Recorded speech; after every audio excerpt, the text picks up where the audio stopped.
Hi guys, it's Radek Brzuska here, and with me today is Michał Gierlach Spike, as you might know, one of the participants of this year's Red Bull X Alps. Hello. Hello. Michael, I'd like to talk to you about your paragliding career, about your last Red Bull X Alps, which was a few years back. Yeah, 2017. So 3.5 years Yeah. back now. And of course, I want to talk to you about this year's edition of Red Bull X Alps. This will be Red Bull X Alps 2021. So let's start from the very beginning, how did you get into paragliding? How did you start? Well, both of my parents, they are mountain guides. The mountains in Poland are not big, but I always were somewhere in the mountains since I was small kid. We were hiking a lot. My father was climbing when he was young, and my father was always dreaming about flying, but there was not enough time, then not enough money. But in 2003, he finally bought his first equipment. And before he got some training? He signed for the course. Polish way. Well, yeah, the Polish way, not the right way. So remember first course, and then we started running with the wing around my hometown, trying to learn ground handling. Then my father signed for a course. He started slowly, finally flying. And when I saw flying, I said, no, come on, I have to try this. And my mom said, if you're not going to make a course, it's impossible. So she took me to Szczyk, where's the school I took the lessons. I didn't have driving license, so she brought me there. And that's how my paragliding career started. And how old were you back then? 17. You were 17, and this is where the whole thing started. Then you started... So this year is exactly half life I'm flying. I'm 34, so it's exactly half life. Not for long though, right? Yeah. Okay, so it's half of your life is flying, and you started to progress very rapidly. So you started to become a better and better pilot very fast. When did you start thinking about participating in championships? First Polish championships, then European and the world. Well, it came really fast. It looks like I really like a bit of competition and everything. So I started comp flying in 2006, so just 3 years after my first flight. It was straight away Polish championships, but the level at that time wasn't that high. So they were both beginners and really high level pilots. So there were a group of pilots I could learn from. And we went there with my friends. So there was a time when you and a couple of your friends created a team. It was called UFO team. Yeah, UFO team. It's really famous, I think, also not only in Poland, but also all around the world. At the beginning, it was 6 or 7 of us, really good friends, partying a lot, really, and flying and pushing our limits a little bit farther, a little bit of competing, but everything was in really, really great atmosphere. And it made us really good pilots. And in the end, now the group is around 20 or 30 pilots, and we have 4 Polish champions within our group, and I basically started flying with all of them, so it looks like we were doing a good job. Not only Polish champions, but participants of World Cup and World Championships. Yeah. Like Mariusz Wiśniowski, we started flying together, and he was Polish champion, and we go for World Cups all around the world together. So we do lots of high-level comps now. So you were a teenager, you were in your high school when you started flying. I've heard a story about you being in a hospital, having some exams, like medical exams, and although you were under anesthesia, you saw that the conditions outside are great for flying. I went for some check, and fortunately everything was fine, but it was under full anesthesia. And straight after I woke up, A bit hazy? A bit hazy. Like I was drinking last week, whole last week, and I saw, wow, the sun is shining so nicely, and I basically ran away from hospital. I went straight from flying, and 1 hour after I was 2,000 meter high, climbing in nice thermals.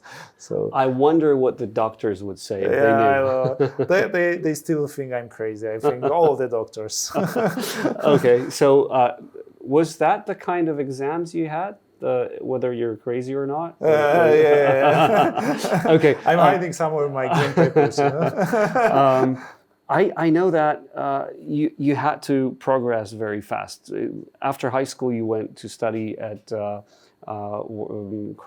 Technical University. I still studied at Technical University. My original profession is civil engineering, so I was doing that job for a couple of years, but I didn't feel it that much, and I knew that my whole life is paragliding. My father was laughing during my studies that I wasn't studying civil engineering, I was studying paragliding because I was escaping university so many times that but I finished, I graduated, and I worked in the business for a couple of years, but then I decided I was at one point that I had to decide to stay in the business, in the construction business, or just do what I love. And the decision was really clear for me.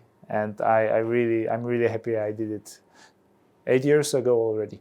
But that meant that you had to not only leave your hometown, you had to leave basically Poland, because the way you lived for the past few years was coming back to Poland for a few weeks, not even months, and then traveling somewhere else to either practice or participate or tutor during your seminars. So you were always somewhere in the world. Yeah. It all started from being a tandem pilot in Nepal. My good friend, and he will be supporting me during the X-Alps, Maciej Ziętaga. He went first to Nepal. He was working there as a tandem pilot, and he called me and he said, like, if you'll be here within 3 weeks, I have job for you. And I booked tickets and went straight to Nepal and To Pokhara, right? to Pokhara, yeah. So I spent there 2 seasons flying as a tandem pilot, and I was working there wintertime, and summertime I was spending all around Europe competing. All the time, basically, and flying cross country. And after earthquake in Nepal, lots of things have changed. So I decided I will try to start cross country guiding. What I was thinking a lot also before, that it would be nice to start this kind of business, because basically nobody was doing this really professionally, like cross-country guiding. There are some schools that do this, but it's like a side job for them. And I decided I will go 100% into it, and it started to work properly. And right now, that's my job. I'm doing cross-country seminars, guiding all around the world. In 1 week, I'm going to Colombia. Well, not 1 week. In a few days, I'm going to Colombia. It's difficult time, but it's still possible to travel. Now within Europe. And now I moved to a little bit different chapter in my life. I moved permanently to Italy. Actually, we are now in Semonzo. You know this place. Famous pizzeria, famous all over the world. Bazia. Everyone who comes to Semonzo or to Bassano knows this place. We're here, and you live very nearby. Yeah, I live 1 reach behind, close to Feltre. Maybe some of you know the place because there were World Cups and also World Championships a couple of years ago. And yeah, it's just half an hour drive from here. So this will be your base. This is where you're going to practice your flying, but this is also a place where you will be welcoming pilots from all over the world to give some seminars, one-on-one or for groups. Yeah, the idea is to prepare kind of paragliding base, so it will be possible to have accommodation over there. And I will be there most of the time, so you can use my skills and go together for flying, either one-on-one or in groups, and we can enjoy the landscapes around here, and I can show you one of the best places for flying in the world. And also not only Italy, because of the X-Alps and the comms I did for the last 13 years, I know big part of Alps and also other places in the world that I want to show to the people. And I'm one of the people who actually participated in your seminars. And you are still alive. Remember? I was one of your students, and I must say that it's incredible when you fly with such an experienced pilot to actually start understanding the conditions, the weather conditions, and the terrain. I read so many books. The Thermal Flying, great book, 50 or 100 Ways to Fly Better, and many other books. And it was all great, but I had to see it with my own eyes, to follow a real pilot, to actually see that it's all working, to understand what it means in practice. Is this what you will be doing here in Italy? Yeah, it's what I was doing for the last couple of years, and now the base will be here. And yeah, we'll be enjoying the place, knowing how the valley winds work, where to find the thermals, how to make your flights bigger, faster, better, safer. Further. Yeah, so just come over and try to do it together. Today we're here to talk about Red Bull X Alps. What would you say about your first edition of Red Bull X Alps? That was 2017. What have you learned? Well, it was a huge experience for me. First of all, I was doing comp flying, like World Cups, World Championships, a couple of years before. And I was trying to find something new, maybe explore some new levels of flying.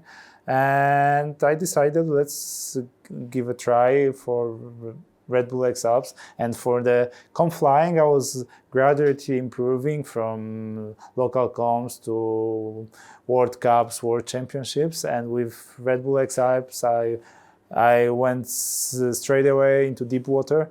Yeah, because I mean, is there anything on higher level in terms of hike and fly than Red Bulls? There is nothing bigger, more famous than Red Bull X Alps. And this is where you've started. Yeah, that was my first hike and fly comp, basically. So it was a great experience, huge lesson. Of course, I had so much experience afterwards. And I hope now I'm more adult pilot.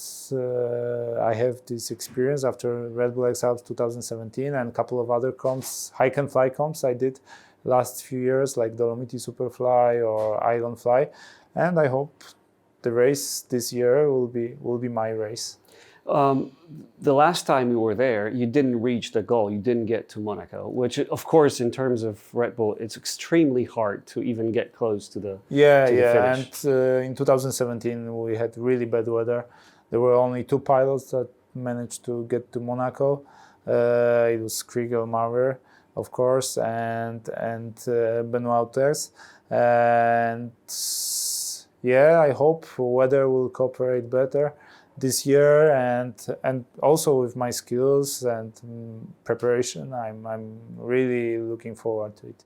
So how do you prepare for such a thing? What do you do to be ready for such an exhausting race? Well, it's both physical training and paragliding training. You need to do both best. For physical training, I'm trying to practice like 5-6 days a week. Now during winter time, I mix sports with ski touring. I love ski touring, so whenever it's possible, I go in the mountains with my ski tours. And during summertime, I'm doing also some biking, road biking, and of course running. So it's like 15-20 hours a week of training, plus flying. Plus hike and fly, which is the best way of training because you both train your muscles, your legs, you get used to peak fatigue, and you also fly afterwards. There is some prize, and you need to train a lot also flying in difficult conditions, some tricky takeoffs, top landings, so there are some skills that are necessary for Red Bull X Alps. I remember talking to you before 2017 Red Bull X Alps, and you told me that you were afraid that you're going to cross some lines you would never cross if you weren't there. Are there any lines you're afraid of crossing and afraid of having to do that during Red Bull X Alps? Well, for sure I will cross some my own limits during the race. This is the race. This is Red Bull X Alps. When sometimes the spirit, the level makes you cross some your own limitations, but during this preparation I want to get prepared for that. So not be like surprised by some things, just be ready for it. Well, I hope you'll do great. I wish you that a lot with all my heart. And of course, I will be with you because I am in your group of supporters. Tell our viewers about the other two guys. Yes, we have a great team. Of course, Radek Brzuska, our media man. You'll hear him a lot and see him a lot during our lives and other stuff you'll see in the internet and other media stuff. And two supporters that are not here, they will visit me next month when we'll do some training together. Both of them are my good friends. We were starting UFO team together. It's Max Ziętaga and Grzegorz Fiema. Really nice first name, Grzegorz. You have to learn his first name because he's a great guy. And a very good pilot. And a really good pilots. Both of them are good pilots and they are really also fit. And we know each other. I think these are the people I know the best. Michael, thank you very much. Of course, I keep my fingers crossed for your participation. We will be covering the preparations and the race itself. And of course, remember about coming to La Casa di Spike, right? Yeah, La Casa di Spike. It's next to a small town called Axier.